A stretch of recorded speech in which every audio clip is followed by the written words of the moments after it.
सच्चिदानन्दरूपाय विश्वोत्पत्त्यादिहेतवे तापत्रय विनाशाय श्रीकृष्णाय वयं नमः। जय जय जय राधारमण, जय जय नवल किशोर, जय गोपी चित्तचोर प्रभु, जय जय माखन चोर। हे कृष्ण करुणा सिंधु दीन बंधु जगतपते, गोपेश गोपिका कांत राधा कांत नमोस्तुते। तप्त कांचन गौरांगी राधे वृंदावनेश्वरी, वृषभानुसुते देवी प्रणमामि हरिप्रिये। नमो महावदान्य कृष्ण प्रेम प्रदायते, कृष्णाय कृष्ण चैतन्य नाम्ने गौरत्विषे नमः। गुरुः ब्रह्मा गुरुः विष्णु गुरुर्देवो महेश्वर, गुरुः साक्षात् परं ब्रह्म तस्मै श्री गुरुवे नमः। अखण्डमण्डलाकारं व्याप्तमेन चराचरं तत्पदं दर्शितं येन तस्मै श्री गुरुवे नमः। भक्त भक्ति भगवंत गुरु चतुर्नाम वपुएक, इनके पद बंधन किए नासत विघ्न अनेक। वाञ्छाकल्पतरुभ्यश्च कृपा सिन्धुभ्यैव च पतितानां पावनेभ्यो वैष्णवभ्यो नमो नमः। सभी संतन की सभी भक्तन के श्री चरणों में साष्टांग दंडवत प्रणाम। श्रीमद् भागवत महापुराण प्रथम स्कंद पहला अध्याय। श्री शुक जी से सौनक आदि ऋषियों का प्रश्न, जिससे इस संसार की सृष्टि स्थिति और प्रलय होते हैं, क्योंकि वह सभी सद्रूप पदार्थों में अनुगत हैं और असत पदार्थों से अलग है। जड़ नहीं है, चेतन है, परतंत्र नहीं, स्वयं प्रकाश है, जो ब्रह्म अथवा हृदय गर्भ नहीं, प्रत्युत उन्हें अपने संकल्प से ही जिसने उस वेद ज्ञान का दान किया है, जिसके संबंध में बड़े बड़े विद्वान भी मोहित हो जाते हैं।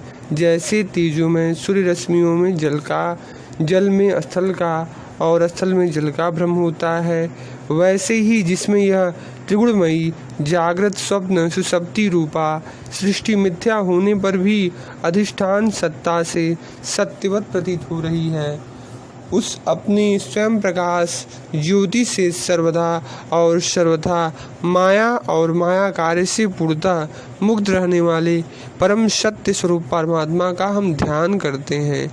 महामुनि व्यास देव के द्वारा निर्मित इस श्रीमद्भागवत महापुराण में मोक्ष पर्यंत फल की कामना से रहित परम धर्म का निरूपण हुआ है। इसमें शुद्धांतःकरण सत्पुरुषों के जानने योग्य उस वास्तविक वस्तु का परमात्मा का निरूपण हुआ है, जो तीनों तापों का जड़ से नाश करने वाली और परम कल्याण देने वाली है। अब और किसी साधन या शास्त्र से क्या प्रयोजन। जिस समय भी सुकृति पुरुष इसके श्रवण की इच्छा करते हैं, ईश्वर उसी समय अविलंब उनके हृदय में आकर बंदी बन जाता है। रस की मर्मज्ञ भक्तजन, यह श्रीमद् भागवत वेद रूप कल्पवृक्ष का पका हुआ फल है। श्री सुखदेव रूप तोते के मुख का संबंध हो जाने से यह परमानंदमयी सुधा से परिपूर्ण हो गया है। इस फल में छिलका गुठली आदि त्याज्य अंश तनिक भी नहीं है। यह मूर्तिमान रस है। जब तक शरीर में चेतना रहे तब तक इस दिव्य भगवत रस का निरंतर पान करते रहना चाहिए। यह पृथ्वी पर ही सुलभ है। निगम कल्पतरोर्गलितं फलं सुखमुखाद्रमित्र द्रव संयुक्तं पीबत भागवतं रसामालयं मुहुरहो रसिका भुवि भावुका। नैमिषे अनिमिषे क्षेत्रे ऋषयः शौनकादयः सत्रं स्वर्गाय लोकाय सहस्रशम्माशत्। एक बार भगवान विष्णु एवं देवताओं के परम पुण्यमय क्षेत्र नैमिषारण्य में शौनक आदि ऋषियों ने भगवत प्राप्ति की इच्छा से हजारों वर्षों में पूरे होने वाले एक महान यज्ञ का अनुष्ठान किया। एक दिन उन लोगों ने प्रातःकाल अग्निहोत्र आदि नित्य कृत्यों से निवृत्त होकर सूर्य जी का पूजन किया और उन्हें ऊंचे आसन पर बैठाकर बड़े आदर से यह प्रश्न किया। ऋषियों ने कहा, सूर्य जी आप निष्पाप हैं। आपने समस्त इतिहास, पुराण और धर्मशास्त्रों का विधि पूर्वक अध्ययन किया है तथा उनकी भलीभांति व्याख्या भी की है। वेद वेताओं में श्रेष्ठ भगवान बादरायण ने एवं भगवान श्री कृष्ण के सगुण निर्गुण रूप को जानने वाले दूसरे मुनियों ने जो कुछ जाना है, उन्हें जिन विषयों का ज्ञान है, वह सब आप वास्तविक रूप में जानते हैं। आपका हृदय बड़ा ही सरल और शुद्ध है, इसी से आप उनकी कृपा और अनुग्रह के पात्र हुए हैं। गुरुजन अपने प्रेमी शिष्य को गुप्त से गुप्त बात भी बता दिया करते हैं। आयुष्मान, आप कृपा करके यह बतलाइए कि उन सब शास्त्रों, पुराणों और गुरुजनों के उपदेशों में कलयुगी जीवों के परम कल्याण का सबसे सहज साधन आपने क्या निश्चय किया है। आप संत समाज के भूषण हैं। इस कलयुग में प्रायः लोगों की आयु कम हो गई है। साधन करने में लोगों की रुचि और प्रवृत्ति भी नहीं है। लोग आलसी हो गए हैं। उनका भाग्य तो मंद है ही, समझ भी थोड़ी है। इसके साथ ही वे नाना प्रकार की विघ्न बाधाओं से घिरे हुए भी रहते हैं। शास्त्र भी बहुत से हैं, परंतु उनमें एक निश्चित साधन का नहीं, अनेक प्रकार के कर्मों का वर्णन है। साथ ही वे इतने बड़े हैं कि उनका एक अंश सुनना भी कठिन है। आप परोपकारी हैं। अपनी बुद्धि से उन सब का सार निकालकर प्राणियों की परम हित के लिए हम श्रद्धालुओं को सुनाइए, जिससे हमारे अंतःकरण की शुद्धि हो।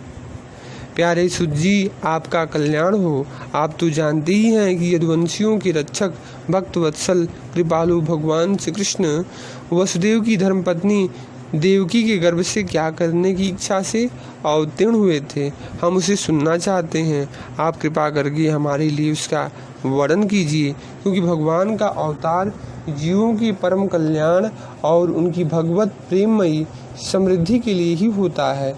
यह जीव जन्म मृत्यु के घोर चक्र में पड़ा हुआ है। इस स्थिति में भी यदि वह कभी भगवान के मंगलमय नाम का उच्चारण कर ले तो उसी क्षण उससे मुक्त हो जाए, क्योंकि स्वयं भय भी भगवान से भय खाता है। सूर्य जी परम विरक्त और परम शांत मुनिजन भगवान के श्री चरणों की शरण में ही रहते हैं। इसलिए उनके स्पर्श मात्र से संसार के जीव तुरंत पवित्र हो जाते हैं।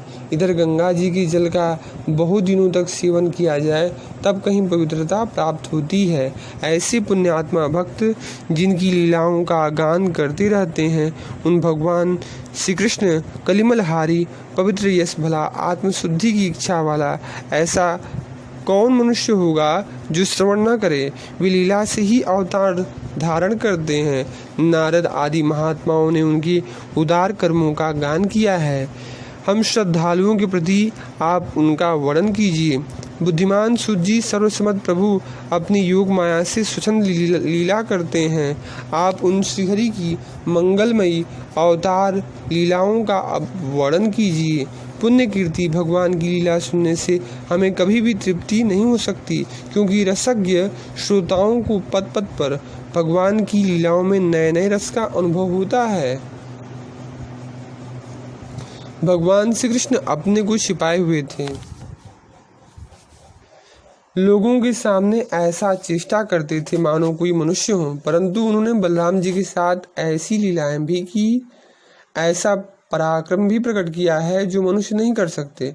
कलयुग को आया जानकर इस वैष्णव क्षेत्र में हम दीर्घकालीन सत्र का संकल्प करके बैठे हैं। श्री हरि की कथा सुनने के लिए हमें अवकाश प्राप्त है। यह कलयुग अंतःकरण की पवित्रता और शक्ति का नाश करने वाला है। इससे पार पाना कठिन है। जैसे समुद्र से पार जाने वालों को कड़धार मिल जाए, उसी प्रकार इससे पार पाने की इच्छा रखने वाले हम लोगों से ब्रह्मा ने आपको मिलाया है। धर्म रक्षक ब्राह्मण भक्त योगेश्वर भगवान श्री कृष्ण की अपने परम धाम में पधार जाने पर धर्म ने अब किसकी शरण ली है, यह बताइए। सचितानंद रूपाय विशुद्धपत्यादि